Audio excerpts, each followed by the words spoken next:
제가 한국에서 다니던 신학교에는 채플 뒤쪽에 작은 기도실이 있었습니다. 요즘은 그런 표현을 잘 안 쓰는데요. 예전에는 신학교를 가리켜서 선지동산이라고 불렀습니다. 선지자들을 길러내는 곳이라는 의미죠. 실제로 저희 신학교는 나무가 많은 언덕 위에 있었는데 예배당, 그 채플은 그 언덕 맨 위에 있었습니다. 저녁에 기숙사에서 나와서 혼자 성경을 들고 언덕을 올라서 채플실, 기도실로 갈 때면 괜히 마음이 비장해지곤 했었습니다. 그 깜깜한 기도실에 들어가면 거기에는 정말 언제나 기도하는 신학생들이 있었고, 그곳에서 부름받아 나서니 몸 어디든지 가오리다를 목 놓아 부르면서 기도하던 아련한 추억이 있습니다. 제가 가끔 내가 목사로서 바르게 살고 있나, 바르게 목회하고 있나 싶어질 때면 그 시절, 그 기도실을 떠올리곤 합니다. 그러면 마음이 맑아지고 길이 보이는 것 같습니다. 군대 시절 교회도 생각이 납니다.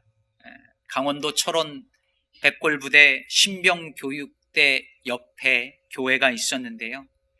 일요일에 훈련병들이 초코파이 받으려고 교회로 몰려옵니다. 그런데 이 교회에 예배를 드리러 왔건 초코파이를 받으러 왔던 간에 상관없이 훈련병들은, 처음 온 훈련병들은 거의 다 웁니다. 눈물 콧물 쏟으면서 그렇게 울어요. 저도 그랬습니다. 정말 지옥 같았던 군생활 내내 그 교회에서 드렸던 찬송과 기도를 잊을 수가 없습니다. 얼마나 예배를 드리고 싶었는지 주일에 고참들한테 그렇게 두들겨 맞으면서도 예배를 드리러 갔고, 훈련이 있어서 주일 예배를 드릴 수 없는 날이면 훈련 받으면서도 하루 종일 속으로 기도하고 찬양하고 말씀 암송하기를 쉬지 않았었습니다. 그래서 그런지 참 힘든 시절이었는데 늘 그 시절 드리던 예배가 그립습니다. 여러분은 어떠신가요? 예수를 믿고 신앙생활을 오래 하신 분들은 대부분 그런 기억의 자리들이 있으실 거예요. 처음 하나님을 만난 교회, 처음 뜨겁게 기도했던 그 기도실, 정말 은혜가 뭔지를 체험했던 그 자리, 참 힘들었지만 돌이켜보면 가장 순수하게 예수님 믿었던 시절, 그때 드린 예배, 그때 불렀던 찬양, 그때 드렸던 기도. 그래서 가끔씩 신앙의 침체기를 맞이할 때면 문득문득 생각나는 그 시절, 그 자리 있지 않으십니까? 야곱에게도 그런 자리가 있었습니다. 거기가 어딜까요? 베델이죠. 야곱이 형 에서를 피해서 브엘세바에서 하란으로 피신하다가 하나님을 만난 바로 그곳 베델이었습니다. 낯선 땅에서 맞이한 밤에 돌 하나 베고 잘 때 꿈에 하나님이 나타나셔서 땅과 하늘을 이어주시고, 그리고 내가 너와 함께 할 것이고 이 땅으로 돌아올 때까지 너를 떠나지 아니하겠다고 약속한 그곳이었습니다. 그래서 야곱은 그곳에서 자기가 베던 그 돌베개를 기둥으로 세우고 거기다 기름을 붓고 거기에 하나님의 집이라는 의미로 베델이라 그곳을 불렀습니다. 그리고 그 일이 있은 후 약 30년의 세월이 흘렀습니다. 야곱은 하란 땅에서 삼촌 라반에게 속임당하면서 치열하게 살았고, 결국 20년이 지나서 아내들과 자식들 그리고 많은 재산을 이끌고 귀향길에 올랐죠. 돌아오는 길에 야복강에서 하나님과 치열하게 싸우고 씨름하고 그 다음에 형 에서와 극적인 화해를 합니다. 그런데 야곱이 그 후에 아버지와 형 에서가 있는 곳으로 가지 않고 어디로 가지요? 숫곳을 지나서 세겜 땅으로 갑니다. 33장 후반부에 보면 나오듯이 야곱이 100 크시타에 돈을 주고 세겜에 있는 땅을 사요. 땅을 샀다는 게 뭘 의미할까요? 정착한 거죠. 잠깐 있다 가려고 한 게 아닙니다. 땅을 사서 아예 세겜 땅에 살려고 정착을 해버렸습니다. 그러다가 거기서 야곱의 딸 디나가 세겜으로부터 성폭행을 당하고 그 일을 복수하겠다는 야곱의 아들들이 세겜 족속을 집단 살해하는 참혹극이 펼쳐집니다.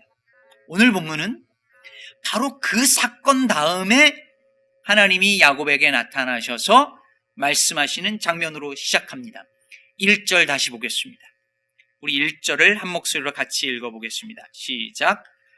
하나님이 야곱에게 이르시되 일어나 베델로 올라가서 거기 거주하며 내가 내 형 에서의 낯을 피하여 도망하던 때에 내게 나타났던 하나님께 거기서 제단을 쌓으라 하신지라. 아멘. 야곱이 처음 하나님을 만났던 그 자리, 처음 하나님께 돌단을 쌓았던 그 자리로 다시 올라가라는 거예요. 그리고 거기서 다시 제단을 쌓으라, 즉 다시 예배하라 라고 말씀하는 것입니다. 그런데 여러분, 다시 베델로 올라가라는 이 말씀은 사실 정말 이상한 말씀이에요. 생각해 보세요. 처음에 야곱이 그곳 원래 이름이 뭐예요? 그 땅 이름이 루스라고 기록되어져 있습니다.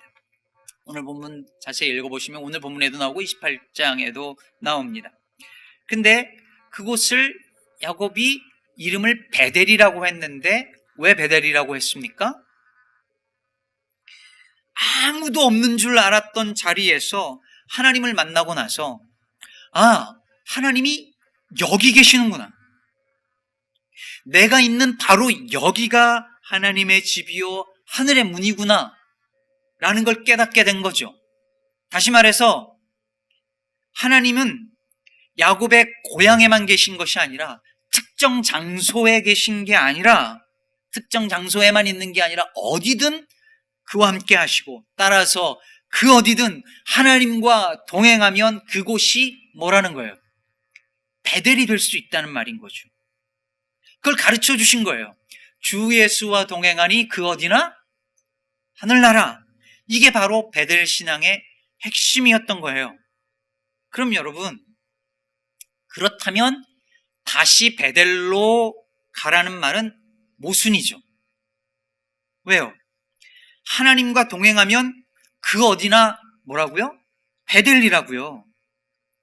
하나님과 동행하면 그 어디나 베델이라고 하나님이 보여주시고 직접 말씀도 해 주셔놓고 이제 와서 그 특정 지역 베델 그 땅으로 거기로 다시 가서 거기서 예배하라고 하면 뭔가 앞뒤가 안 맞는 거 아니냐는 거예요.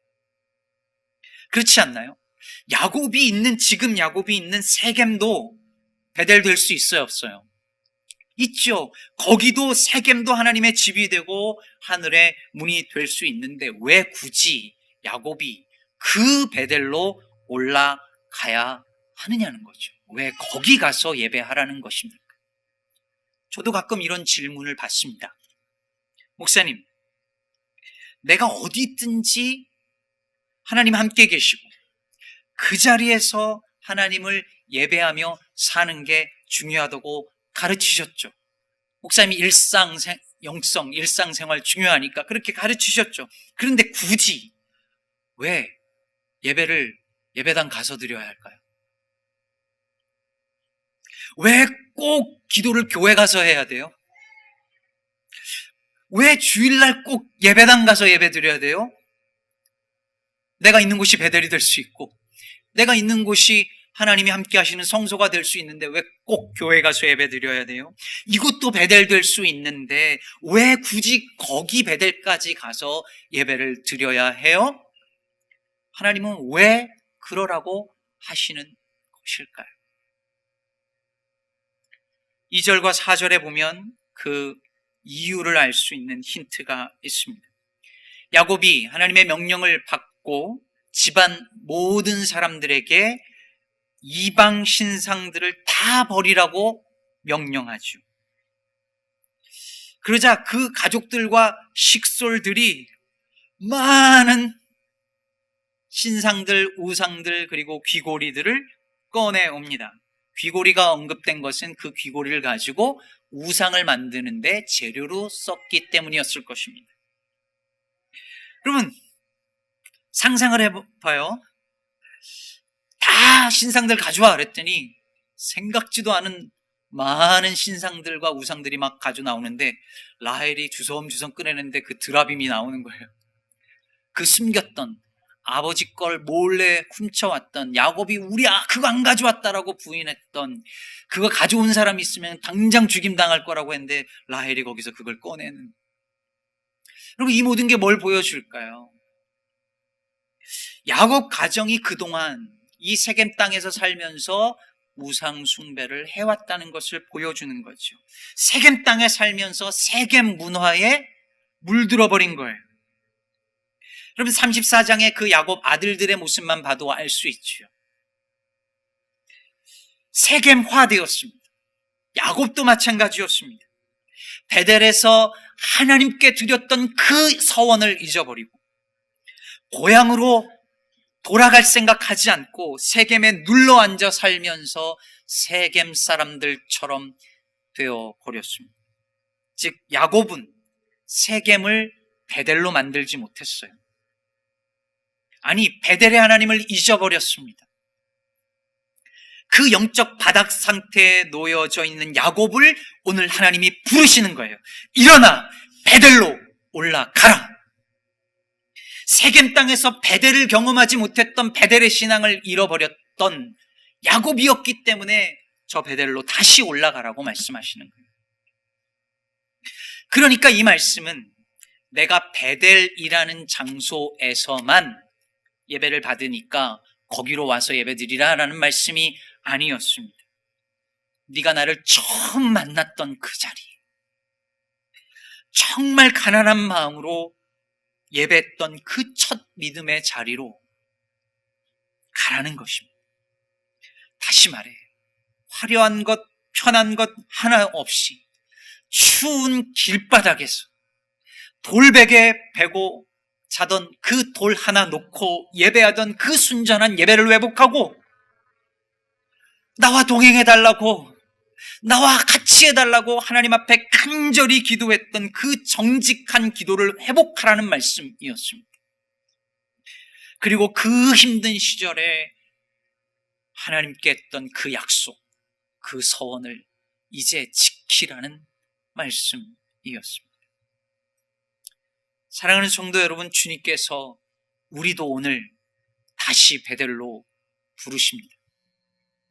미국행 비행기를 타기 전날 밤 그 간절했던 기도의 자리로, 첫 아기 받아 들고 드렸던 그 감격과 감사로, 이번 학기 등록금만 하며 드리던 그 애절한 간구로, 영주권 없는 불안함을 눈물과 기도로 채우던 그 간절함으로, 이 병만 낫게 해주시면, 이번만 도와주시면 하면서 하나님께 드렸던 그 서원과 약속으로 지하 예배실에서, 상가 건물 교회에서, 아니 천막 치고 예배 드리면서도 성령 체험했던 그 시절의 심령의 가난함으로, 청년 시절, 대학 시절 그 뜨겁고 순수했던 믿음의 열정과 세상과 타협하지 않았던 정의로움으로 주님께서 우리를 다시 부르고 계십니다.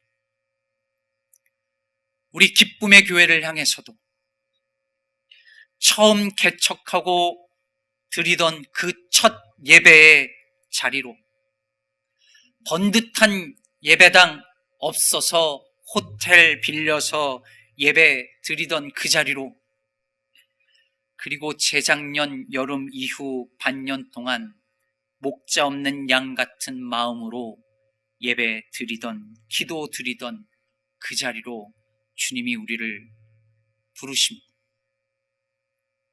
제가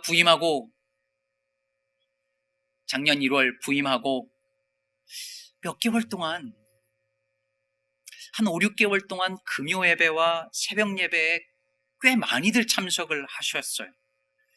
그래서 기쁨의 교회는 교회 규모에 비해서 참 많이들 오시는구나 생각을 했었는데, 요즘에 와서 보니까 그게 항상 그런 건 아니었구나 라는 것을 깨닫게 되었습니다. 여러분도 잘 아시다시피 이번 코로나19 사태로 인해 한국 사회가 매우 혼란스러운 상황에 놓여 있습니다. 한국 사회뿐만 아니라 한국 교회도 그렇습니다. 한국의 각종 모임과 집회가 다 취소되는 상황에서 한국 교회들이 이 주일 예배를 이렇게 예배당에 모여서 공예배로 드려야 하느냐 말아야 하느냐로 매우 혼란스러운 이야기가 지난 2주 동안 오고 가고 있습니다. 많은 교회들이 주중 예배는 취소하고요, 주일 예배는 온라인 생중계 예배로 대체하고 있습니다. 반면에 다른 상당수 교회들은 주일 예배를 그대로 드리고 있습니다. 어떤 교회들은 전쟁통에도 예배는 드렸다 하면서 죽으면 죽으리라의 마음으로 예배해야 한다고 주장하고 있습니다. 이에 대한 저의 생각은 분명합니다.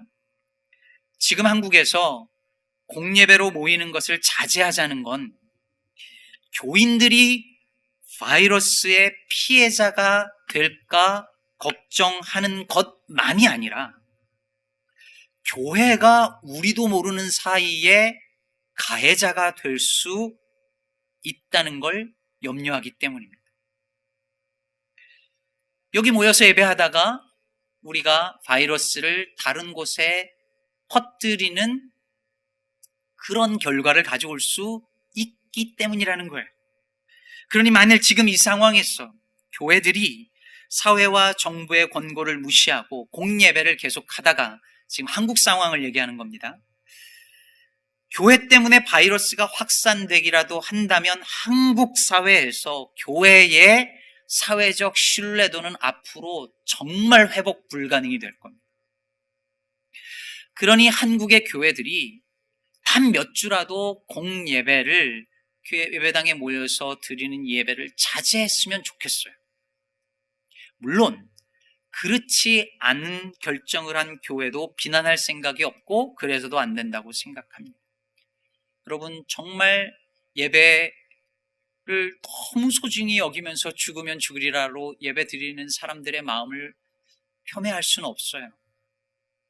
여러분, 오늘 성찬이 있는데요, 초대교회는요, 교회 성도가 잘못을 하거나 죄를 범하면 징계를 하는데, 징계 중에 가장 큰 징계 중에 하나가 뭐였냐면 성찬을 받지 못하는 거였어요. 수찬 금지였습니다. 근데 여러분, 성찬을 받지 못하도록 했을 때 그걸 진짜 징계로 여기는 사람은 어떤 사람일까요? 성찬이 얼마나 귀하고 감격스러운 것인지를 아는 사람이 그런 거죠. 성찬 한 주 안 받는다고 큰일 나? 라고 생각하는 사람에게 성찬 금지, 그게 뭔 의미로 그걸 이해를 하겠어요? 주일 예배 빠지는 거 한 주 빠질 수도 있지 이거 예배 그냥 온라인으로 드리면 되지 뭘 그걸 고민해라고 늘 평소에 예배를 가볍게 생각했던 분들에겐 지금 이 사태가 어떤 의미인지 잘 이해 못하는 겁니다. 말 그대로 예배가 얼마나 소중한 건지를 아는 사람만이 이게 무슨 의미인지를 이해할 거예요. 근데 여러분, 제가 오늘 이야기를, 지금 아직은 한국 상황인데 이야기를 여러분들과 나누는 이유가 있습니다. 그럼 만일을 가정하고 한번 생각해 보시죠. 그런 일이 없기를 바라지만 만약에 이 사태가 미국에 확산되어서 미국의 한인교회도 이런 문제 때문에 주일에 예배당에 모여서 예배를 드리기 위험스럽고 그래서 드리지 않기로 우리 교회가 결정을 내린다면 여러분은 각자 자기 집에서 주일날 예배를 잘 드리실 수 있으시겠습니까? 만약에 우리 교회가 주일날 온라인 생중계 예배를 드리기로 한다면 여러분은 집에서 가장 큰 스크린에다가 컴퓨터 연결해서 유튜브 채널 틀어놓고 온 집안의 가족들이 그 앞에 딱 모여가지고 예배 드리실 수 있겠어요? 일단 어떻게 하는지 몰라가지고 우왕좌왕하겠죠. 하실 수 있는 분들도 여러분 시간 맞춰서 지각하지 않고 스크린 앞에 딱 11시 반에 모이시겠습니까? 공예배로 모이는데도 늦는데 집에서 아무도 안 보는데 시간 맞춰 거기 예배 드리실 수 있으시겠어요? 그리고 머리 떡진 상태로 파자마 입고 소파에 기대가지고 뭐 질겅질겅 씹으면서 그렇게 예배 드리는 게 아니라 정말 예배당 올 때처럼 잘 입고 정성스럽게 그 앞에 예배하실 것 같으십니까? 만약에 온라인 생중계 예배가 불가능한 상황이라면 어떻게 하시겠습니까? 그 가정 예배를 드리는데 기도는 누가 하실 것입니까? 설교는 누가 하시겠습니까? 목사님 없으니까 설교는 패스하실 건가요? 어린 자녀가 있는 경우에 어른들은 온라인 설교를 듣는다 치고 애들은 어떻게 하시겠습니까? 영어가 편한 아이들인데 찬송가는 뭘로 선택하시겠습니까? 예배는 한국말로 하시겠습니까? 영어로 하시겠습니까? 여러분, 이런 일에 저와 여러분이 준비되어 있을까요? 이번 코로나19 사태로 한국교회가 지금 예배가 도대체 무엇인지 어때야 하는지, 아니 교회가 무엇인지 교회는 어떤 형태이어야 하는지 고민하게 되었어요. 한편으로 그래서 이건 좀 감사한 일이기도 합니다. 막상 주일에 교회 갈 수 없게 되니 한국에 있는 교인들, 목회자들이 혼란을 겪고 있습니다. 우왕좌왕합니다. 어쩔 줄 몰라 합니다. 그러면서 결국 드러난 것이 무엇이냐면 우리가 얼마나 건물 중심의 신앙생활을 해왔는가, 우리가 얼마나 목회자 의존도의 신앙생활을 해왔는가가 고스란히 드러났습니다.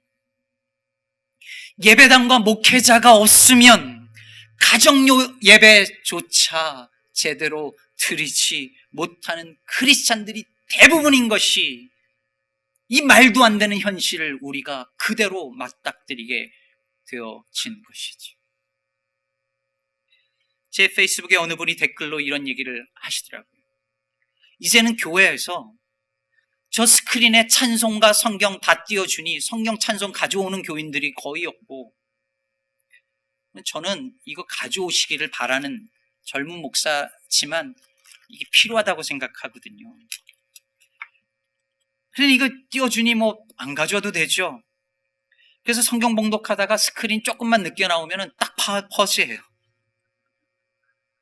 이거 잘못 만들면 다 성경 못 읽어요. 성경 구절 찬송가 어르신들 다 암송했었잖아요. 암기했었잖아요. 근데 이제 못 외워요. 그러니 이분 말이 정말 나중에 무슨 일이 생겨서 정말 성경에 기록했던 것처럼 핍박의 시절이 와서 지하교회로 숨어드는 일이 생기면 정말 답이 없다는 거예요. 여러분, 초대교회 시절 그리고 교회가 핍박받던 시절에 성경을 빼앗겨도 성도들이 아무 문제 없었어요. 왜? 다 외우고 있었거든요. 김 집사님은 마태복음 다 외우고 김 장로님은 마가복음 다 외우고, 그래서 교인 66명만 있으면 성경 66권 다 외웠어요. 그러니 그 시절 성도들은 그야말로 그 자체로 그냥 성경책이었어요. 그런데 오늘날에는 이런 시설이 없고 이런 것들이 제공되지 않으면 예배드리기도 어려워요. 예배당 건물이 없고 스크린과 음향 시스템이 없고 목사가 없으면 예배도 제대로 못 드리는 교회가 정말 교회일까요? 사랑하는 성도 여러분, 다시 베들로 올라가라고 하는 말씀이 우리에게 어떤 의미이겠습니까? 야곱이 미지의 땅으로 향해 가다가 길바닥에 돌 하나 세우고 예배드릴 때 품었던 그 가난한 마음을 다시 회복하라는 말씀 아니겠습니까? 모든 것이 다 잘 갖추어진 건물이 아니라 아무것도 없는 길바닥에 영성을 가지라는 말씀 아니겠습니까?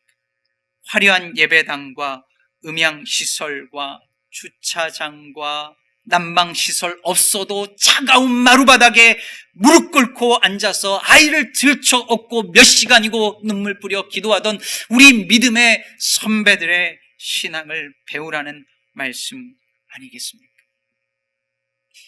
예배당 없고 목사 없으면 예배도 제대로 드리지 못하는 이 말도 안 되는 오늘날의 성도의 모습 속에서 다시 베들로 올라가라는 의미는 엄중한 것입니다. 그래서 말씀 준비하면서 제가 자주 주일날 좀 빠져야겠다는 생각을 했습니다. 사랑하는 여러분, 이런 가난한 마음 없이 길가의 영성 없이 그냥 예배만 잘 드리면 되는 게 아니에요. 여러분, 이 가난함과 고난과 길가의 영성 그리고 광야의 영성 없이 예배만 잘 드리는 종교는 반드시 타락합니다. 그게 성경과 역사 속에서 그리고 지금도 보고 있는 종교의 타락 원인이에요. 그 대표적인 예가 바로 베델입니다. 솔로몬 왕 이후에 이스라엘이 북이스라엘과 남유다로 나뉘어집니다. 그런데 북이스라엘의 왕이었던 여로보암이 가만 보니까 북이스라엘 백성들이 예배를 드리러 어디로 가요? 남유다 예루살렘으로 가는 거예요. 거기 성전이 있으니까. 그러니 나라가 둘로 나누어졌지만 사람들이 북이스라엘 사람들이 저 밑으로 가면서 종교적 정치적 중심지가 남유다가 되는 거예요. 예루살렘이 되는 거예요. 이러면 안 되겠다 해서 어떻게 합니까? 여로보암이 그 북이스라엘에다가 예루살렘까지 백성들이 내려가지 않고도 예배를 드릴 수 있도록 제사를 드릴 수 있도록 금송아지 숭배 제단을 만드는데 거기가 어디입니까? 거기가 베델이었습니다. 이것 때문에 북이스라엘 종교가 타락을 하는데 그래서 정의의 선지자였던 아모스 선지자가 올라가서 여로보암과 북이스라엘이 멸망할 것이라고 예언을 해요.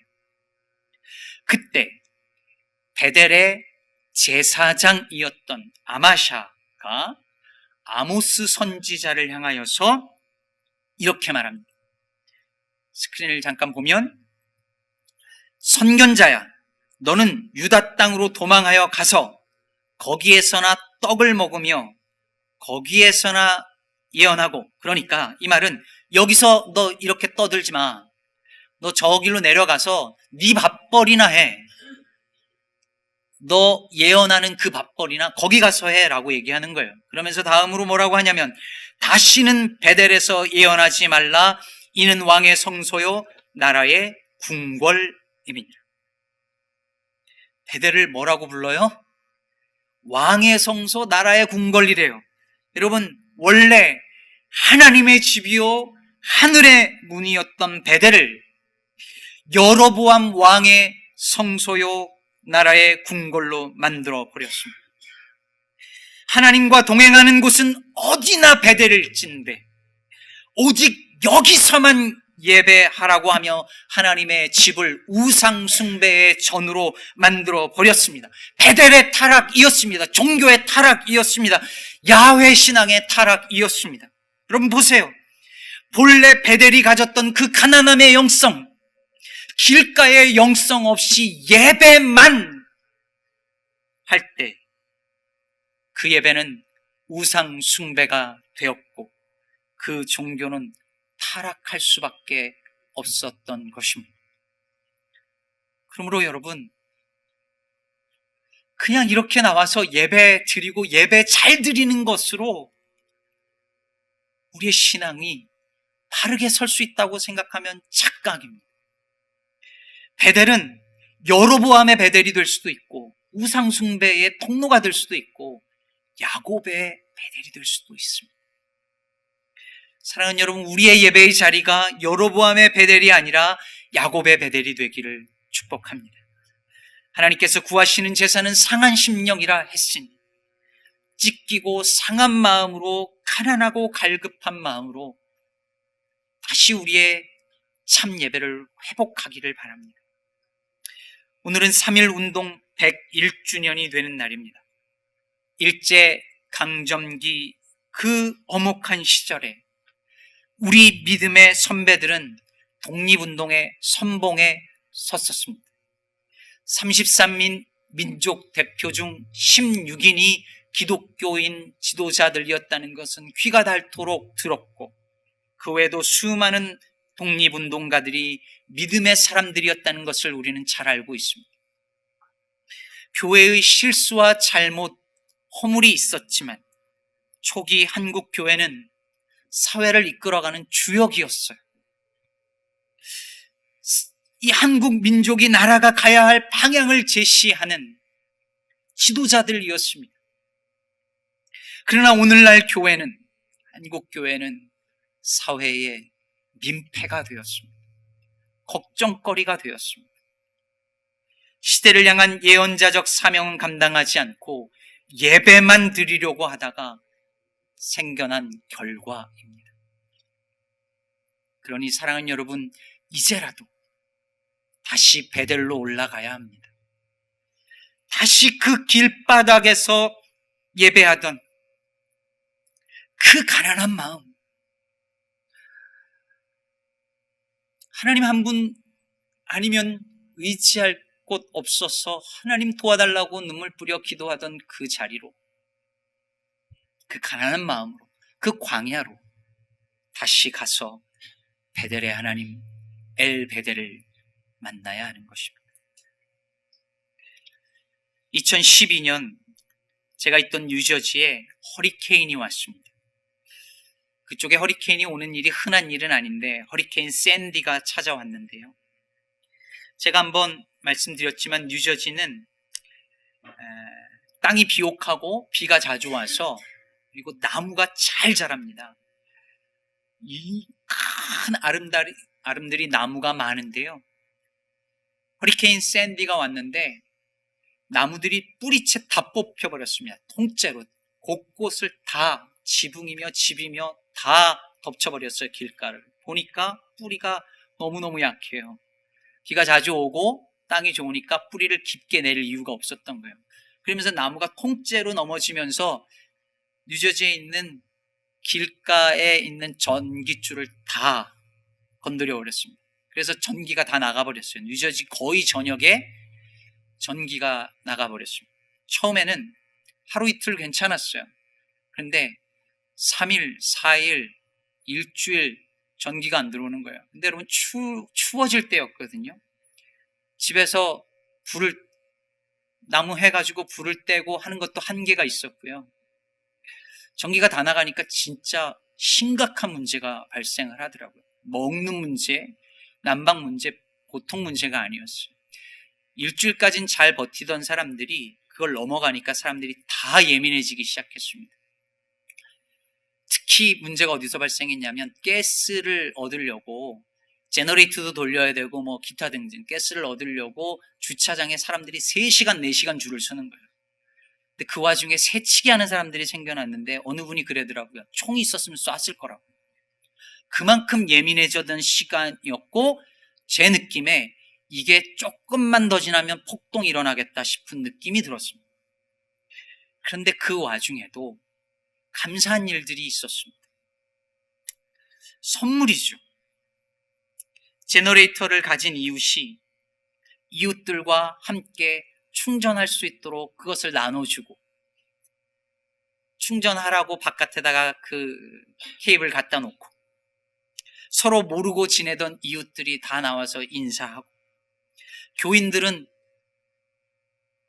불 들어온, 전기 들어온 그 집에 다 모여가지고서는 밤새워 이야기꽃을 피우고, 인근 교회로 대피한, 인근 학교나 교회로 대피한 학생들에게 밥을 지어 나르고, 집에선 아이들과 촛불과 모닥불을 피우면서 밤에 꼭 끌어안고 자고, 낮에는 다들 할 일이 없고 특히 애들이 셀폰을 할 수 없으니 책을 펴고 밀린 잠을 자고 자연과 가까워지고 기도를 하게 되고, 선물이구나 생각을 했습니다. 그 주간에 교회도 불이 들어오지 않아서 그 예배당에 불이 꺼진 걸 알고 예배를 준비하는 그 주간에 마음이 참 감사했습니다. 이번 주 예배는 정말 아무것도 없겠구나. 난방도 안 되고 불도 안 들어오고 마이크도 안 되고 기타도 안 되고 키보드 안 되고 날 것 그대로 하나님 앞에 예배할 수 있겠구나 생각하니 오히려 마음이 뜨거워졌었습니다. 어젯밤 한국의 주일 오전이었죠. 주일 오전이기 때문에 주일 예배를 예배당에서 안 드리는 교회들이 생중계로 예배하는 것이 소셜미디어로 계속 올라오기 시작했습니다. 그걸 잠깐 보는데 아무도 없는 예배당에서, 아니면 몇 사람 마스크 끼고 앉아있는 그 예배당에서 목사님이 혼자서 예배를 인도하는 모습을 보는데 마음이 짠한 거예요. 실제로 목사님들 텅 빈 회중석 보면서 예배를 인도하면서 그렇게 울었노라고 하는 목사님들, 또 교인들 이야기가 올라오고 있습니다. 그러면서 함께 모여서 예배할 수 있는 것이 얼마나 축복이고 은혜인지를 사람들이 깨닫고 있습니다. 사랑하는 여러분, 오늘 여기 우리가 이렇게 모여서 예배할 수 있는 것이 당연한 것이 아니라 하나님의 은혜요 축복임을 기억하는 오늘 이 시간이 되셨으면 좋겠습니다. 환난이 다가오고 문제가 다가오기 전에 그걸 우리가 알고 깨닫고 또 준비하고 연습하고 훈련할 수 있으면 얼마나 좋을까요? 사순절을 맞아 야곱이 세겜에서의 모든 우상을 버리고 베델로 올라갔던 것처럼 모든 얽매이기 쉬운 죄를 벗어버리고 스포일되어져 버린 우리의 신앙의 형태를 벗어 던지고 세겜에서 베델까지 회개의 순례길 걸어가면서 베델의 가난한 영성을 회복하는 이 사순절 되시기를 주의 이름으로 축복합니다. 기도하겠습니다.